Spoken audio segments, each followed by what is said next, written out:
Case 1. James Manning. In the heart of Harlem stands a church that once commanded respect throughout New York City. Behind its doors, James David Manning built an empire on righteous fury and divine proclamations. "I speak with the authority of Almighty God." Manning's voice thundered through his sanctuary every Sunday, his congregation hanging on every word. He called himself the prophet, claiming direct communication with the divine. For years, Manning positioned himself as Harlem's moral crusader. His fiery sermons attacking social issues and political figures went viral on YouTube, building him a global following. The Atla World Missionary Church became his platform for increasingly controversial proclamations. But behind the righteous facade, Manning was orchestrating a different kind of ministry entirely. In 2019, the New York State Attorney General's office filed a devastating lawsuit that shattered Manning's holy image. The charges were stark and damning: failure to pay over $500,000 in state taxes and penalties. The investigation revealed a pattern of financial deception stretching back years. Manning had been systematically diverting church funds for personal expenses while allowing tax obligations to pile up unpaid. Money meant for God's work was funding Manning's lifestyle. But the tax evasion was just the beginning. A separate civil case exposed an even more brazen criminal scheme that would destroy any remaining credibility Manning possessed. The victim was a trusting congregant who believed in Manning's divine authority. She approached her pastor seeking to purchase church property, trusting his word as God's representative. Manning saw an opportunity for easy money. Manning sold her a dilapidated church-owned building, collecting full payment for the transaction. There was just one problem: he had no legal authority to sell the property. The building wasn't his to sell, but Manning took her money anyway. When the fraud was discovered, the victim sued for justice. The civil trial painted a devastating picture of Manning's deception. Evidence showed he knowingly misrepresented his authority while pocketing money that wasn't rightfully his. The court's judgment was crushing. Manning was ordered to pay $1.5 million to his victim for the fraudulent building sale. The prophet, who claimed to speak for God, had been exposed as nothing more than a common criminal. Manning's empire crumbled as quickly as it had risen. The man who once commanded respect throughout Harlem became a cautionary tale about religious authority gone wrong. His congregation dwindled, his online following evaporated, and his reputation lay in ruins. The financial judgments left Manning's ministry in shambles. The church that once drew hundreds now struggles to keep its doors open. Former followers speak of feeling betrayed by a man they had trusted with their spiritual lives and financial contributions. Today, Manning remains in Harlem, but his influence has vanished. The prophet who claimed divine authority now faces the earthly consequences of his criminal choices. His story serves as a stark reminder that religious title doesn't guarantee moral character. But Manning's fraud was just the beginning. Across America, other pastors were hiding far darker secrets behind their sacred robes. Welcome to Savage Case Files, where we expose the darkest secrets hidden behind sacred walls. If you love true crime documentaries that reveal shocking betrayals by those we trust most, you're in the right place. Hit that subscribe button right now, because we bring you the most explosive investigations that mainstream media won't touch.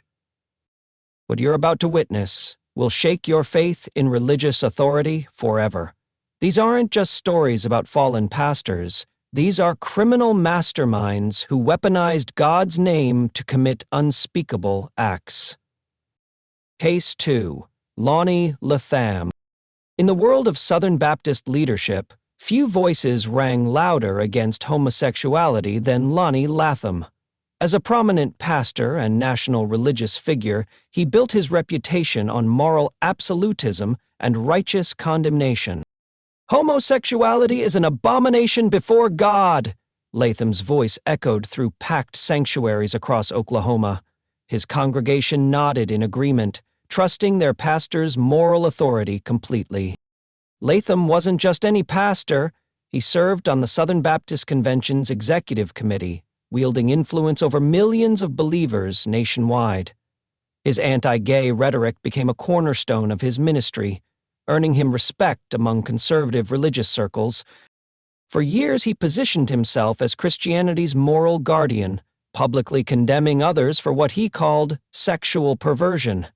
His followers viewed him as a righteous warrior fighting society's moral decay. But on January 3, 2006, Latham's carefully constructed facade crumbled in the most hypocritical way imaginable. That evening, an undercover Oklahoma City police officer was conducting a routine prostitution sting operation in the Habana Inn parking lot. What happened next would destroy Latham's career and expose his stunning hypocrisy. The officer, posing as a male prostitute, was approached by a well-dressed man driving an expensive vehicle. The conversation that followed would make headlines across the nation. According to police records, the man offered to pay $50 for oral sex. When the undercover officer asked if he was a police officer, the man replied confidently, "No, I'm Lonnie Latham. I'm the pastor of South Tulsa Baptist Church, and I have to be discreet." Within minutes, Latham found himself in handcuffs, charged with offering to engage in an act of lewdness. The pastor, who had spent years condemning homosexuality, was caught soliciting sex from a male prostitute. The irony was staggering. The same man who had preached that homosexuality would lead to damnation was arrested attempting to engage in the very behavior he publicly condemned. His hypocrisy was complete and undeniable. The story erupted across Oklahoma and beyond. Religious news outlets struggled to explain how one of their most vocal moral leaders could fall so dramatically. Latham's arrest became a symbol of religious hypocrisy nationwide. South Tulsa Baptist Church moved swiftly to contain the scandal. Within days, Latham resigned from all his leadership positions. The Southern Baptist Convention quietly removed him from executive roles, hoping to distance themselves from the embarrassment. "I can't believe this," one longtime member told reporters. "He was always so strong against that lifestyle. How could he be living it himself?" The betrayal cut deep among followers who had trusted Latham's moral guidance.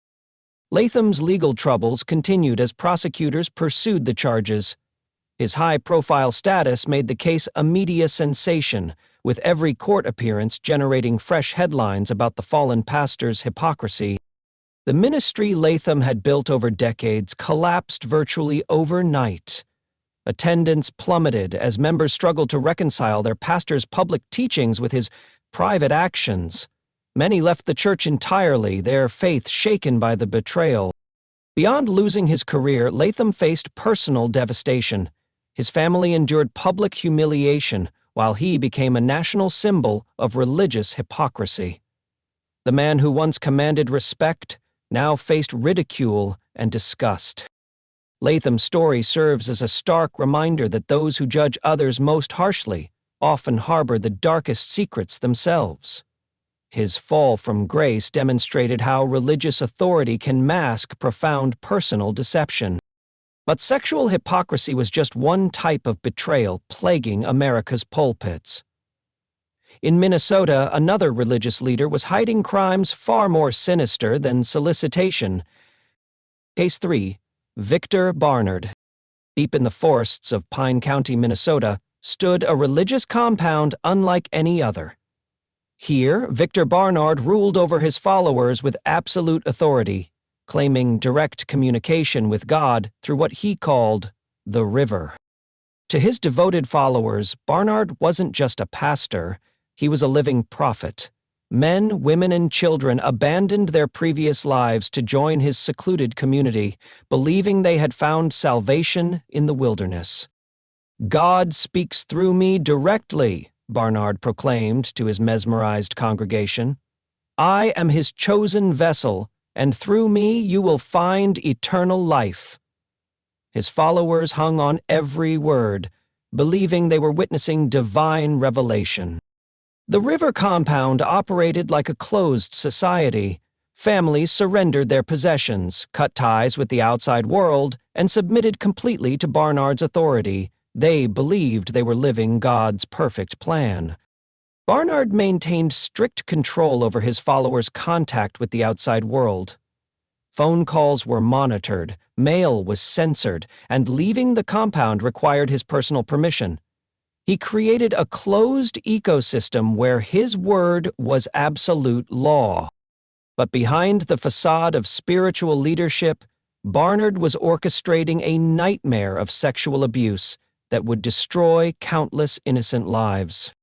For years, rumors circulated about inappropriate relationships within the compound. Former members whispered about young women who seemed to have special access to the prophet, but fear kept most silent about what they suspected. In 2014, two former followers shattered the silence that had protected Barnard for decades. These courageous women, now adults, revealed the horrific truth about their teenage years under the prophet's control. Their testimonies painted a devastating picture of systematic sexual abuse. According to court records, Barnard had repeatedly raped them over several years, beginning when they were just teenagers. He used his religious authority to convince them that sexual submission was God's will. He told us we were specially chosen by God, one victim testified, that our bodies were sacred vessels that only He, as God's prophet, could sanctify through physical union. We were children, we believed Him completely. The women's courage triggered a massive federal investigation. The FBI launched a nationwide manhunt for Barnard, who had fled the compound when he learned about the impending charges. Multiple felony sexual assault charges were filed across state lines. When investigators raided the river compound, they found it largely abandoned. Barnard had disappeared, along with several loyal followers.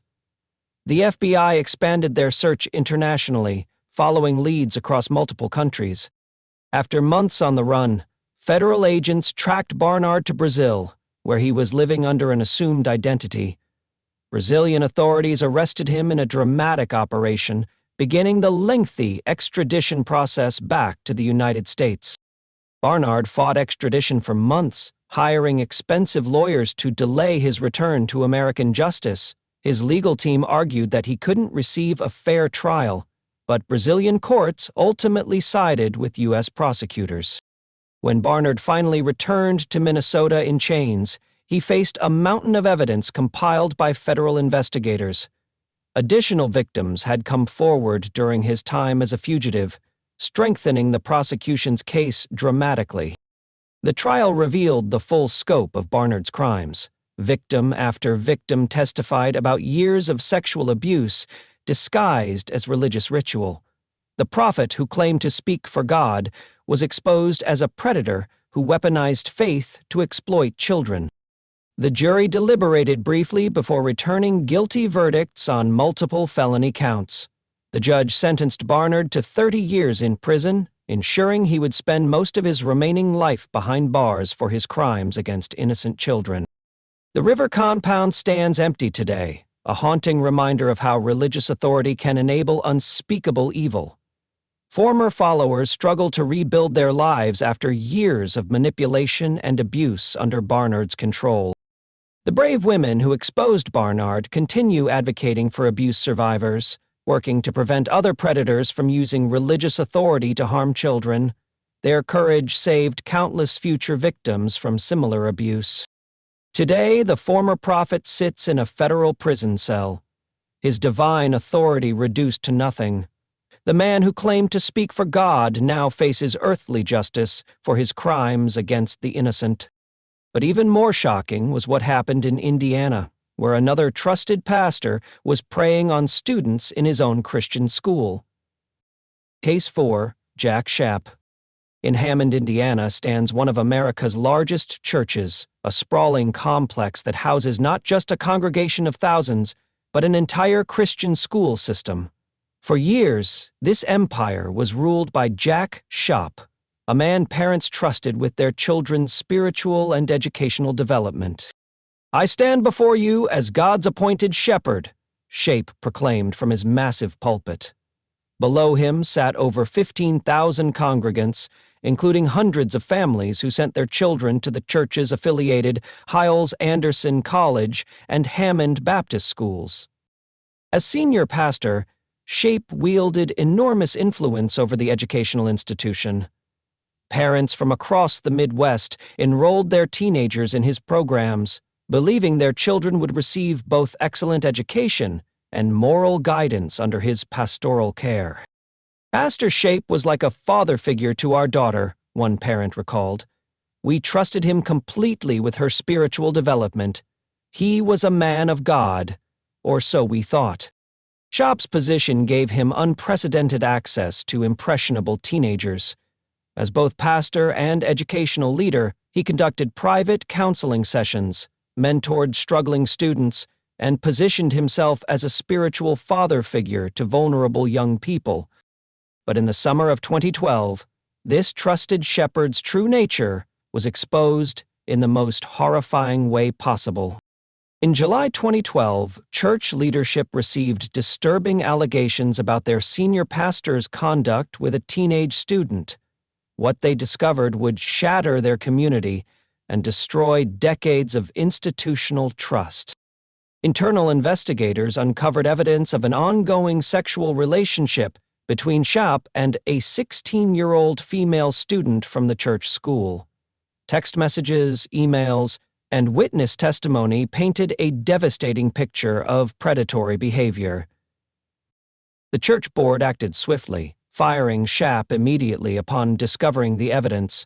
But the scandal was just beginning to unfold as federal investigators took over the case. Because Shape had transported the minor across state lines for sexual purposes, federal prosecutors filed charges under the Mann Act. This wasn't just a local scandal, it was a federal crime carrying severe penalties. Court documents revealed how Shape had systematically groomed his teenage victim over months. Using his pastoral authority and counseling sessions, he gradually isolated her and convinced her that their relationship was spiritually ordained. Predators in positions of religious authority are particularly dangerous, explain child psychology experts. They use spiritual manipulation to convince victims that abuse is actually God's will, making resistance seem like sin. The Hammond community reeled from the revelations. Parents whose children attended the school struggled to comprehend how their trusted pastor could betray their faith so completely. Many questioned what other abuse might have occurred. Federal prosecutors built an ironclad case against Shape. The evidence was overwhelming. Digital communications, witness testimony, and the pastor's own admissions during initial questioning all confirmed his guilt. Rather than subject his victim to the trauma of a public trial, Shape agreed to plead guilty to transportation of a minor across state lines for illegal sexual activity. His admission of guilt confirmed every horrible detail of his predatory behavior. During his sentencing hearing, the court heard devastating testimony about the lasting psychological damage Shape had inflicted. His victim, now an adult, described years of therapy needed to recover from the trauma of pastoral abuse. Federal Judge Rudy Lozano sentenced Shape to 12 years in federal prison, declaring that his position of trust made his crimes particularly egregious. "You were supposed to protect and nurture this young lady," the judge stated. "Instead, you victimized her." The scandal devastated First Baptist Church and its affiliated institutions. Enrollment at the school plummeted as parents lost confidence in the leadership. Multiple lawsuits followed, alleging institutional failure to protect children. Shape's victim, now an adult, has courageously spoken about her experience to help other survivors. Her bravery in coming forward likely prevented additional victims from suffering similar abuse. Today, Shape sits in federal prison, stripped of his pastoral authority and facing the consequences of his predatory actions. The man who once commanded respect from thousands now serves as a cautionary tale about unchecked religious power. The Hammond campus still operates, but under heavy scrutiny and with dramatically reduced enrollment. The scandal permanently damaged the institution's reputation and destroyed the trust of countless families. While Sachap preyed on students, another pastor was robbing his flock in the flashy streets of Brooklyn, using his religious authority to steal retirement savings from trusting parishioners. Case 5. Brian Whitehead. In the heart of Brooklyn, where image is everything and success is measured by material wealth, one pastor made himself the king of religious extravagance. Brian Lammer Whitehead didn't just preach prosperity, he flaunted it with a shamelessness that earned him the nickname the Bling Bishop. Whitehead's Instagram was a catalog of excess: diamond-encrusted chains worth hundreds of thousands, Gucci suits, luxury watches, and exotic cars. To his followers, this wasn't vanity. It was proof that God blessed those who had enough faith to claim their prosperity. "God wants you to live in abundance," Whitehead proclaimed from his Brooklyn pulpit, his jewelry glinting under the stage lights. "Look at me. I'm living proof that when you sow into this ministry, God multiplies your harvest." Whitehead's influence extended far beyond his congregation. He cultivated relationships with New York City's political elite, including close ties to Mayor Eric Adams. These connections gave him credibility and access to power that elevated his status throughout Brooklyn. Local news outlets regularly featured Whitehead as a community leader and successful entrepreneur. His rags-to-riches story inspired many in Brooklyn's struggling neighborhoods, and his flashy lifestyle seemed to validate the prosperity gospel message. But behind the designer suits and diamond crosses, Whitehead was orchestrating criminal schemes that would destroy the trust of his most vulnerable followers. Among Whitehead's congregation was an elderly woman who had spent decades building her retirement savings. Trusting her pastor's financial wisdom, she approached him, seeking guidance about investing her life savings for her golden years. According to federal prosecutors, Whitehead saw an opportunity for easy money. He convinced the trusting woman to invest her entire retirement fund, approximately $90,000, in what he claimed was a guaranteed real estate investment opportunity. Court records show that Whitehead never invested the woman's money as promised.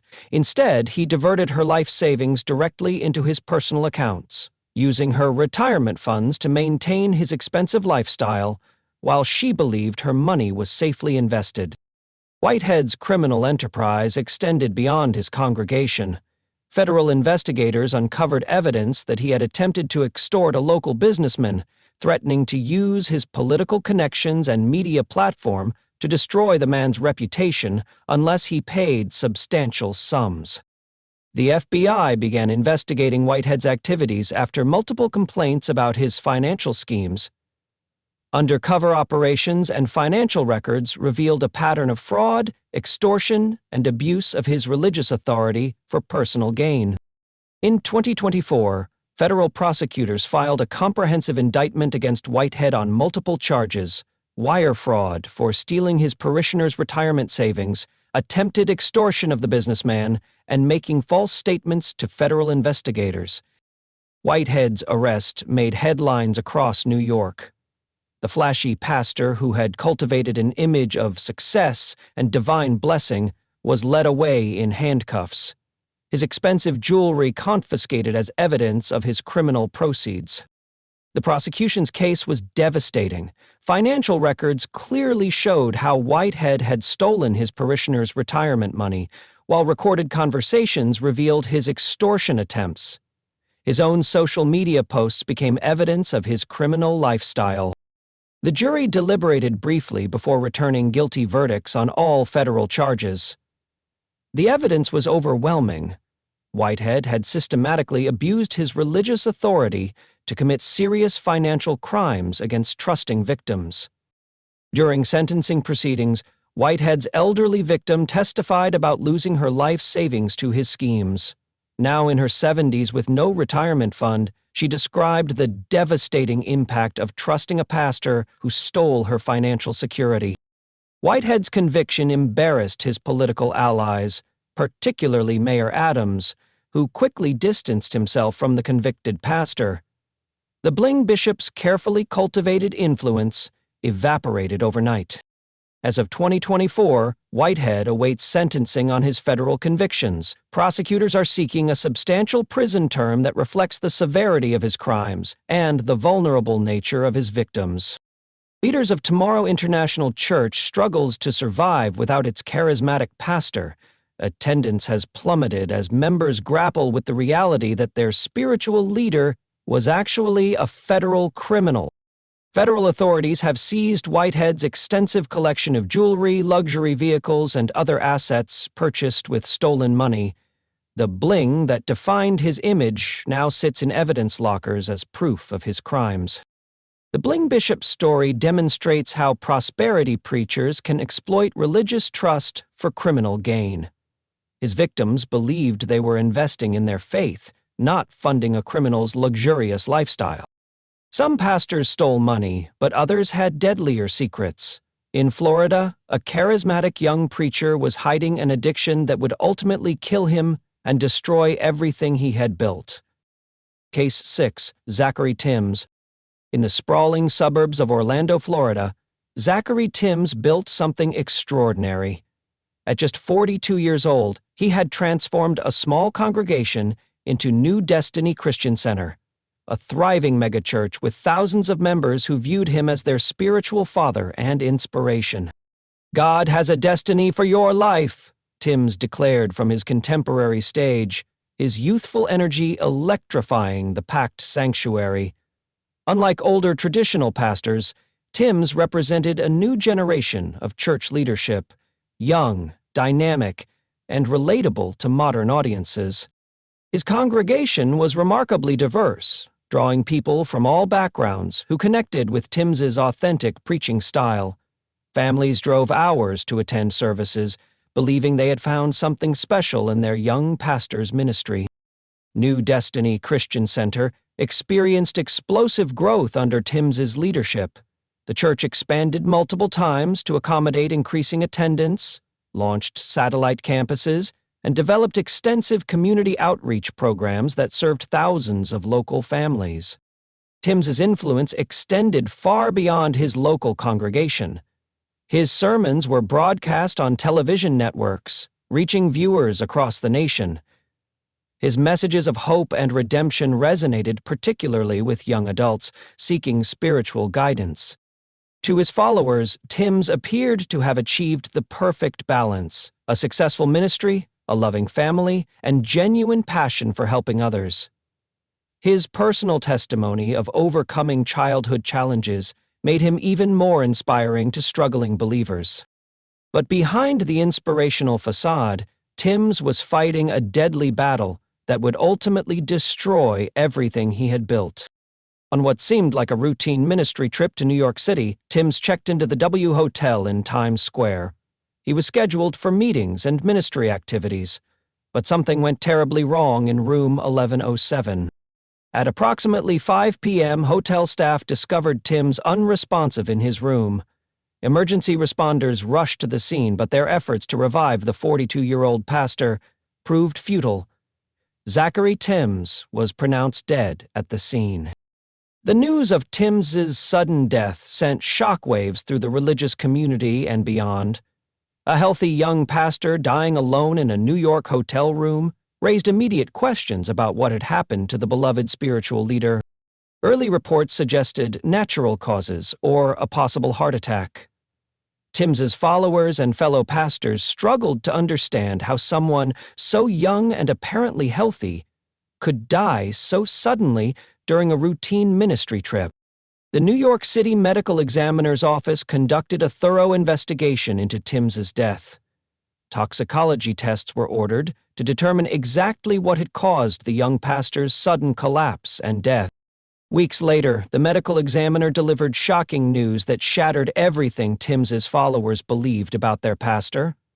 The toxicology report revealed a lethal combination of drugs in his system, heroin and cocaine.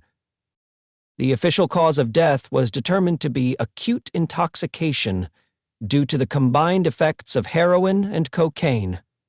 The inspirational young pastor who preached about overcoming life's challenges had died from a drug overdose in a Manhattan hotel room. The revelation devastated New Destiny Christian Center and the broader religious community. Members who had viewed Timms as their spiritual guide struggled to reconcile his public ministry with his private battle against drug addiction. Timms's widow, Reva, faced the impossible task of explaining to their children why their father had died. The family that had seemed so perfect was shattered by the revelation of his secret addiction and its fatal consequences. In retrospect, some close associates recalled warning signs they had missed: occasional erratic behavior, unexplained absences, and mood swings that they had attributed to ministry stress rather than substance abuse. Without their charismatic leader, New Destiny Christian Center struggled to maintain its momentum. Attendance declined dramatically as members grappled with feelings of betrayal and confusion about their pastor's double life. Timms's death sparked important conversations about addiction within religious communities. His story highlighted how substance abuse can affect anyone, including those in spiritual leadership positions who seem to have everything together. The tragedy raised difficult questions about the authenticity of Timms's ministry. Had his inspirational messages been genuine, or had they been delivered by someone living a lie? His followers struggled with these complex emotions. Some religious organizations used Timms's death as a catalyst for developing better support systems for pastors struggling with personal issues, recognizing that spiritual leaders are not immune to addiction and mental health challenges. Today, Zachary Timms's story serves as a tragic reminder that public success cannot mask private struggles. His death highlighted the dangerous isolation that can affect religious leaders and the deadly consequences of untreated addiction.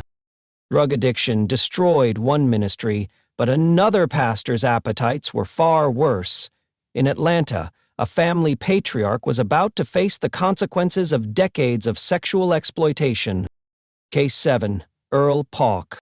In the heart of Georgia's religious landscape stood Chapel Hill Harvester Church, a sprawling megachurch complex that housed one of the South's most influential ministries. For decades, Earl Polk ruled this empire with his brother Don, building a television ministry that reached millions while presenting themselves as the perfect Christian family. The Polk brothers epitomized Southern Baptist success.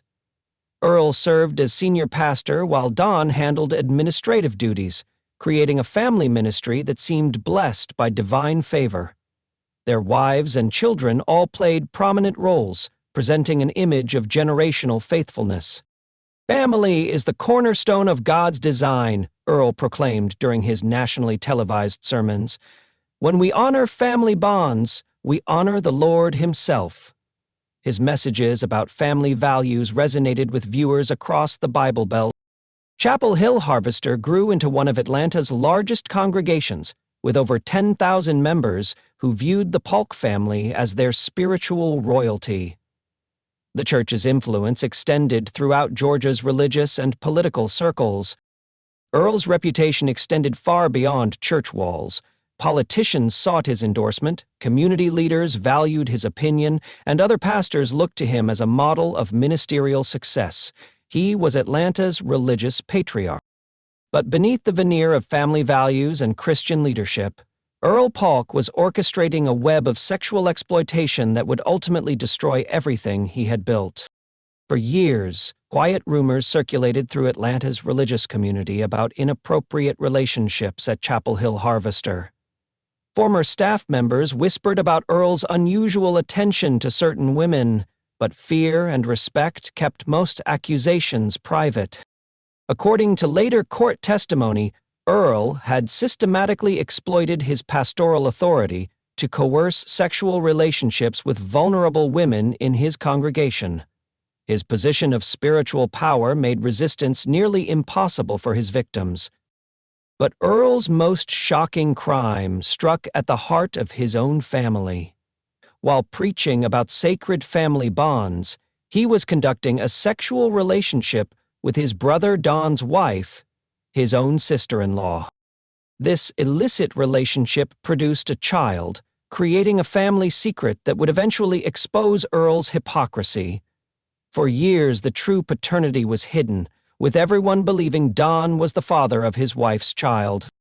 In the 2000s, multiple women began filing civil lawsuits against Earl, alleging sexual coercion and abuse of pastoral authority. These brave survivors finally found the courage to speak publicly about their experiences. During one lawsuit, a court ordered paternity testing that shattered the Polk family's carefully maintained facade. The DNA results proved conclusively that Earl, not Don, was the biological father of his sister-in-law's child. The revelation destroyed the Polk family dynasty. Don discovered that his trusted brother had not only betrayed their ministry partnership, but had fathered a child with his wife. The family unit that formed their ministry's foundation crumbled. Earl's legal troubles escalated when prosecutors determined he had lied under oath during earlier legal proceedings about his sexual relationships. In 2009, he was charged with perjury for making false statements during depositions. Rather than face a trial that would expose even more sordid details, Earl pleaded guilty to the perjury charge. At 81 years old, the once powerful pastor admitted to criminal conduct that confirmed his years of deception. As part of his sentence, Earl was required to register as a sex offender, a humiliating end for a man who had spent decades presenting himself as a moral authority. The patriarch who preached family values became a registered sex criminal. The scandals devastated Chapel Hill Harvester Church. Membership plummeted as families fled the toxic environment, financial contributions dried up, and the once mighty ministry struggled to survive the revelations about its leadership. Don Polk faced the impossible task of learning that his brother had betrayed both their ministry and his marriage. The man he had trusted completely had destroyed his family while maintaining a facade of Christian leadership. Several of Earl's victims courageously spoke publicly about their experiences, helping other survivors understand that they were not alone. Their bravery exposed the systematic nature of Earl's sexual exploitation.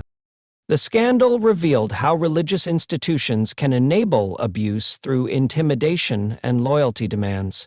Staff members and leaders who suspected impropriety had remained silent, allowing Earl's crimes to continue for decades.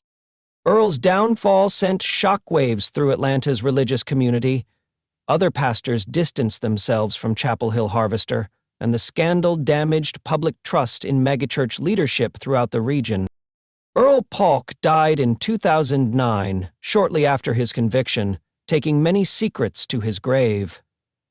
His death ended a criminal career that had spanned decades and destroyed countless lives through sexual exploitation. Today, the church that Earl built stands as a shadow of its former self. The family ministry that once influenced thousands became a cautionary tale about unchecked power and sexual predation in religious settings. But no case was more horrifying than what came next. In Arkansas, a fundamentalist leader was about to be exposed for crimes so shocking they would redefine religious child abuse in America. Case 8, Tony Alamo. Deep in the Ozark Mountains of Arkansas, behind razor wire and armed guards, Tony Alamo built what he called a Christian paradise. To the outside world, Tony Alamo Christian Ministries appeared to be a fundamentalist church protecting children from society's corruption. The reality was a nightmare beyond imagination. Alamo's journey began in the 1960s counterculture movement. Born Bernie Lazar Hoffman, he reinvented himself as Tony Alamo, attracting young runaways and hippies seeking spiritual meaning. His early ministry seemed genuine, offering hope to society's forgotten youth. Throughout the 1970s and 80s, Alamo moved his followers to isolated compounds in Arkansas. He created a closed society where he controlled every aspect of his followers' lives, their work, relationships, and contact with the outside world. Alamo's ministry operated profitable businesses, particularly a fashion company that produced elaborate jackets worn by celebrities. This commercial success funded his compound operations while providing a legitimate front for his criminal activities. Within the compounds, Alamo wielded absolute authority over hundreds of followers. Families surrendered their possessions, children were separated from parents, and questioning his leadership was treated as rebellion against God himself. For decades, former followers who escaped the compound told horrific stories about child abuse and forced marriages. Law enforcement received reports about underage wives, but Alamo's isolated location and legal resources protected him from serious investigation. But behind the religious facade, Alamo was operating the most systematic child sex trafficking operation in American religious history. Alamo preached that God had revealed to him a special doctrine about marriage. He claimed divine authority to marry girls as young as 8 years old, calling them his spiritual wives in ceremonies that were actually legalized rape. Federal investigators later determined that Alamo had taken at least 10 underage wives, with some girls being as young as 8 when the abuse began. These weren't isolated incidents. They were part of a systematic pattern of child sexual exploitation. Alamo regularly transported his child victims across state lines to avoid local law enforcement and continue his abuse in different locations. This interstate activity brought his crimes under federal jurisdiction and violated federal trafficking laws. The child victims were told that sexual submission to Alamo was God's will, and that resistance would result in eternal damnation. These young girls were psychologically destroyed before they were old enough to understand what was happening to them. Parents within the compound were forced to surrender their daughters to Alamo for spiritual marriage. Those who resisted were expelled from the community, leaving their children behind to face continued abuse. In 2008, after years of building evidence, the FBI launched a massive operation against Alamo's compound. Federal agents armed with search warrants descended on the Arkansas facility in a coordinated raid. The FBI raid uncovered overwhelming evidence of child sexual abuse and rescued numerous underage victims. Investigators seized computers, documents, and other evidence that revealed the full scope of Alamo's criminal enterprise. Grave survivors provided devastating testimony about years of sexual abuse disguised as religious marriage. Their accounts revealed a systematic pattern of child exploitation that had continued for decades within the isolated compound. Federal prosecutors filed a comprehensive 10-count indictment against Alamo for violations of the Mann Act, transporting minors across state lines for illegal sexual purposes. Each count represented a different child victim whose innocence he had destroyed. During the trial, prosecutors presented overwhelming evidence of Alamo's crimes. Victim testimony, physical evidence, and documentary proof painted a clear picture of systematic child sexual abuse spanning decades. Alamo's defense team argued that he was being persecuted for his religious beliefs, but the evidence of criminal conduct was undeniable. His claims of religious freedom could not justify the sexual exploitation of children. The jury deliberated briefly before returning guilty verdicts on all 10 counts. The evidence was so overwhelming that Alamo's conviction was never in doubt. The only question was the severity of his sentence. Federal Judge Harry Barnes sentenced Alamo to 175 years in federal prison, ensuring he would never again have the opportunity to harm children. The judge called his crimes heinous and noted the lasting damage to his victims. Today, Alamo's Arkansas compound sits abandoned, a haunting reminder of the horrors that occurred behind its walls. The buildings that once housed a criminal enterprise now stand empty, slowly being reclaimed by nature. Alamo's victims continue working to rebuild their lives after years of systematic abuse. Many have courageously spoken out to help other survivors and prevent similar crimes from occurring in religious settings. Tony Alamo died in federal prison in 2017, serving his 175-year sentence. His death ended a criminal career that destroyed countless innocent lives and redefined the worst possibilities of religious child abuse in America. The Alamo case led to improved federal laws protecting children from religious exploitation and better training for law enforcement agencies investigating crimes within isolated religious communities. While Alamo destroyed lives through direct violence, another preacher was destroying faith itself through elaborate deception that would expose the entire faith-healing industry as fraud. Case 9. Peter Popoff. In arenas across America, Peter Popoff performed what millions believed were genuine miracles. The German-born evangelist commanded stages before thousands of desperate believers, claiming divine power to heal incurable diseases and reveal supernatural knowledge about strangers in his audience. "I can see everything about you," Popoff declared, pointing to audience members he had never met. "God is telling me you have diabetes, back pain, financial troubles." The crowd gasped as he revealed impossibly specific details about their private struggles. Night after night, disabled individuals claimed they were healed instantly. Elderly people threw away their crutches, cancer patients declared themselves cured, and families wept with joy as Popoff seemed to channel God's healing power directly through his hands. Popoff's healing crusades were broadcast on television networks across America, reaching millions of viewers who couldn't attend his live events. His dramatic demonstrations convinced countless believers that they were witnessing genuine divine intervention. The healing ministry generated enormous revenue through donations from desperate believers seeking miracles. Popoff lived lavishly while his followers, many disabled or elderly on fixed incomes, sent their life savings, hoping to purchase divine healing. Popoff's most convincing demonstration was his apparent supernatural knowledge of audience members' personal information. He would call out names, addresses, medical conditions, and family details about people he claimed never to have met before. But in 1986, a determined skeptic would expose Popoff's miracles as nothing more than elaborate technological fraud. James Randi, a professional magician and paranormal investigator, had spent years exposing fake psychics and fraudulent healers. When he turned his attention to Popoff, he suspected the miracles were actually sophisticated magic tricks.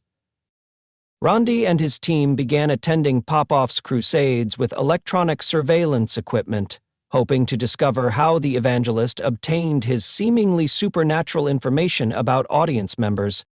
During a 1986 healing crusade, Randi's team detected radio transmissions on a frequency near Popoff's stage. Using electronic scanners, they intercepted communications that would destroy Popoff's credibility forever. The intercepted transmissions revealed Popoff was wearing a tiny wireless earpiece, receiving detailed information about audience members from his wife Elizabeth, who was positioned backstage with index cards containing personal details. Randi discovered that Popoff's team arrived hours before each crusade, interviewing early arrivals and collecting prayer request cards filled with personal information. This data was then fed to Popoff during the service through his hidden earpiece. Randi's team recorded hours of Elizabeth Popoff's transmissions to her husband. "Say Mary Johnson from Oklahoma City, she has arthritis in her hip. Her mother died last year." The supposedly divine revelations were actually scripted information. On March 17, 1986, Randi appeared on The Tonight Show with Johnny Carson, playing the recorded audio of Elizabeth Popoff feeding information to her husband. Millions of viewers heard the fraud exposed in real time. The Tonight Show exposure devastated Popoff's credibility. Media outlets nationwide picked up the story, and his healing crusades became synonymous with fraud rather than divine power. His ministry collapsed virtually overnight. By 1987, Popoff's discredited ministry filed for bankruptcy. The once wealthy evangelist claimed to be broke, though critics suspected he had hidden assets offshore while his organization crumbled under scandal. Despite his public humiliation, Popoff attempted multiple comebacks using different tactics.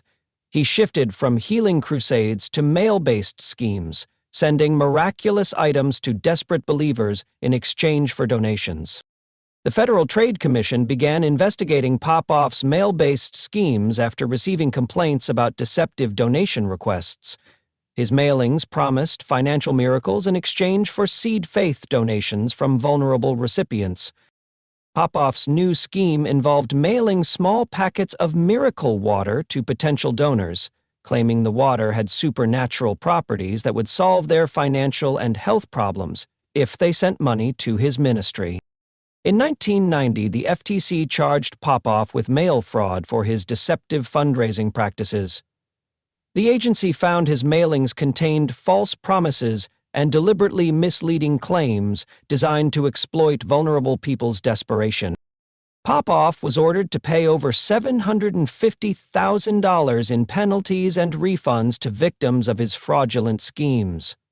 The FTC action formally confirmed what Randy had proven years earlier: Popoff was a criminal fraud, not a divine healer. Popoff's fraud devastated thousands of believers who had trusted his claims of divine power.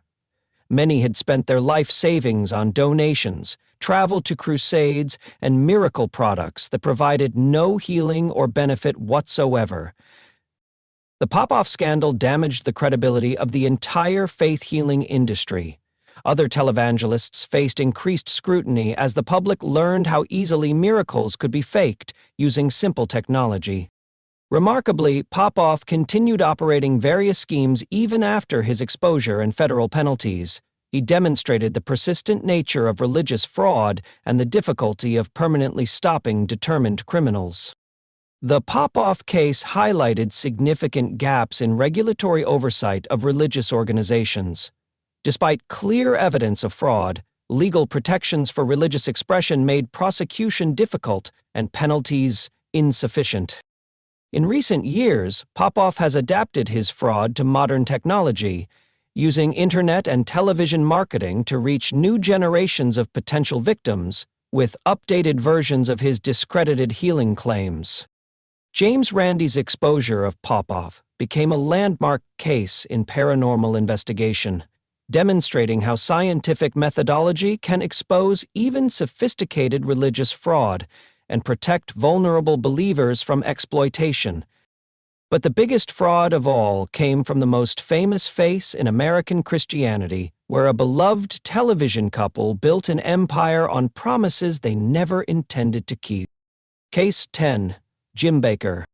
In the glittering world of 1980s televangelism, no couple shone brighter than Jim and Tammy Faye Bakker. Their PTL Club television show reached millions of homes daily, broadcasting from their opulent Heritage USA theme park in South Carolina. They were America's royal family of Christian television. Heritage USA wasn't just a television studio. It was Jim Bakker's vision of Christian paradise made real. The 2,300-acre complex featured hotels, restaurants, shopping centers, water slides, and even a replica of Jerusalem's streets. It was Christianity meets Disney World. "Praise the Lord," Jim and Tammy Faye declared each morning as millions of viewers tuned in for inspiration, entertainment, and Tammy's famous mascara-streaked tears. Their show combined religion with celebrity interviews, musical performances, and constant fundraising appeals. The Bakkers lived like Christian royalty in their palatial Heritage USA home, complete with gold-plated bathroom fixtures and an air-conditioned doghouse for their pets. Their extravagant lifestyle became legendary, even among prosperity preachers. Bakker's most ingenious creation was the Lifetime Partnership Program. For donations ranging from $1,000 to $10,000, supporters could purchase guaranteed annual vacations at Heritage USA's luxury hotel facilities for the rest of their lives.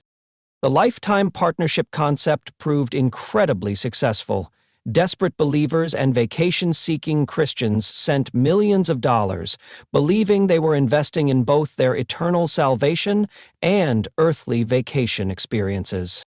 But behind the glittering television facade, Jim Bakker was orchestrating one of the largest religious frauds in American history. Federal investigators later discovered that Bakker had sold far more lifetime partnerships than Heritage USA could possibly accommodate. He sold over 150,000 partnerships for hotel facilities that could only house a fraction of that number at any given time. The most egregious example was the Heritage Grand Hotel, where Bakker sold 66,683 lifetime partnerships for a facility with only 500 rooms. Simple mathematics revealed the impossibility of honoring these commitments. Rather than using partnership money to build promised facilities, Bakker diverted millions into personal accounts, lavish lifestyle expenses, and other ministry operations. The money meant for hotel construction funded his extravagant living. In 1987, the Charlotte Observer revealed that Bakker had paid $279,000 in hush money to Jessica Hahn, a church secretary who alleged Bakker had sexually assaulted her in 1980. The payment came directly from ministry funds. The Jessica Hahn payment exposed how Bakker routinely used tax-exempt religious donations for personal purposes, including covering up his own sexual misconduct. This revelation triggered broader investigations into PTL's finances. Federal agencies launched comprehensive investigations into PTL's financial operations. The scope of Bakker's fraud became clear as investigators traced millions in diverted donations and discovered the systematic overselling of partnerships. Under mounting pressure, Bakker resigned from PTL in March 1987, temporarily handing control to fellow televangelist Jerry Falwell. But his resignation couldn't stop the federal investigation into years of criminal conduct. In December 1988, a federal grand jury indicted Bakker on 24 counts of fraud and conspiracy. Prosecutors alleged he had systematically defrauded supporters out of $158 million through the Oversold Partnership Program. Bakker's 1989 trial became a media sensation, exposing the full extent of his financial crimes. Prosecutors presented overwhelming evidence of deliberate fraud, while Bakker's defense claimed he was simply a poor businessman, not a criminal. Heartbreaking testimony came from elderly supporters who had donated their life savings for partnerships they would never be able to use.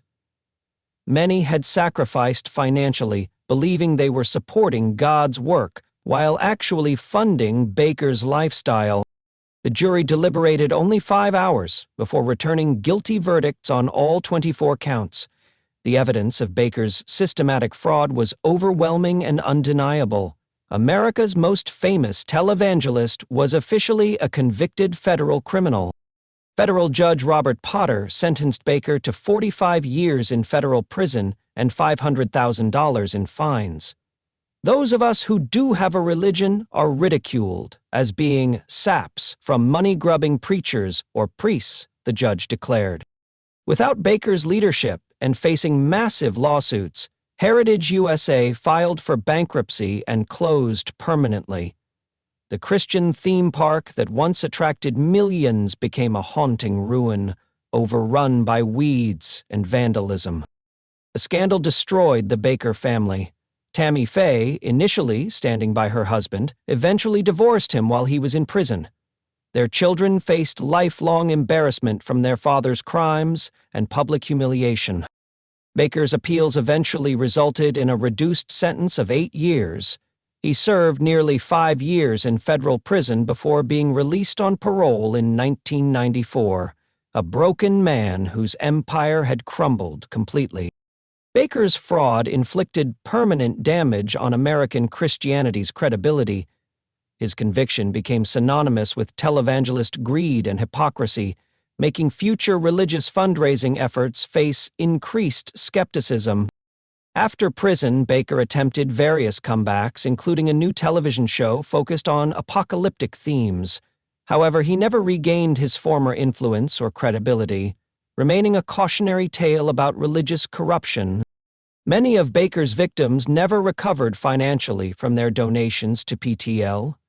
Elderly supporters who had invested their retirement savings lost everything when the ministry collapsed, spending their final years in poverty. The Baker scandal prompted calls for better oversight of religious organizations' finances, though meaningful reform proved difficult due to constitutional protections for religious freedom and resistance from religious communities. Today, where Heritage USA once stood, only ruins remain. Jim Baker's story represents the ultimate corruption of religious trust, a man who used faith as a weapon to steal from those who believed in him most. In pastors, hundreds of millions stolen, thousands of lives destroyed, countless children abused. This isn't just a collection of individual scandals. It's a systematic pattern that reveals something deeply disturbing about how religious authority can enable the worst kinds of criminal behavior. Our investigation exposes massive failures in religious oversight and accountability. Despite overwhelming evidence of criminal behavior, many of these men operated for decades before facing consequences. Religious freedom protections, which exist for legitimate purposes, were exploited to shield criminal enterprises from scrutiny. Churches, denominational bodies, and religious organizations repeatedly failed to protect vulnerable members from predatory leaders. Institutional loyalty and fear of scandal often trumped moral responsibility to expose and stop criminal behavior. These criminal pastors inflicted incalculable damage on legitimate religious communities worldwide. Public trust in religious leadership plummeted as these scandals made headlines. Many sincere believers abandoned their faith entirely, unable to distinguish between genuine spiritual leaders and sophisticated criminals. The prosperity gospel movement, in particular, became synonymous with fraud and exploitation. International observers viewed American Christianity with suspicion, seeing these cases as evidence of systemic corruption within religious institutions. The common thread connecting all 10 cases is the abuse of religious authority for criminal purposes. These men understood that religious trust creates unique vulnerability. Believers who question religious authority often feel they're questioning God Himself, creating perfect conditions for exploitation. Despite these exposures, similar crimes continue today. New prosperity preachers emerge regularly, using updated technology and refined psychological manipulation to exploit fresh generations of believers. The fundamental dynamics that enabled these crimes, religious authority, limited oversight, and vulnerable populations, remain largely unchanged. How do we protect religious freedom while preventing religious crime? How do we maintain faith while demanding accountability? These 10 cases force us to confront uncomfortable truths about the intersection of spirituality, power, and human corruption. The answer isn't abandoning religion entirely, but demanding that religious leaders be held to the same legal and ethical standards as everyone else. Faith should never be a shield for criminal behavior, and spiritual authority should never be a weapon against the innocent. These stories matter because they expose patterns that continue today. Religious abuse thrives in silence and secrecy. When victims find courage to speak out, and communities demand accountability, criminal pastors lose their power to continue harming innocent people. What do you think? Should religious organizations face stronger oversight to prevent these crimes? Have you, or someone you know, been affected by religious fraud or abuse? Share your thoughts in the comments below. Your voice could help protect others from similar victimization. Don't forget to subscribe to Savage Case Files for more investigations that expose the truth behind closed doors. Hit that notification bell, because we're bringing you more explosive documentaries that mainstream media won't touch. The fight for justice never ends, and neither does our commitment to exposing those who abuse the trust of the innocent.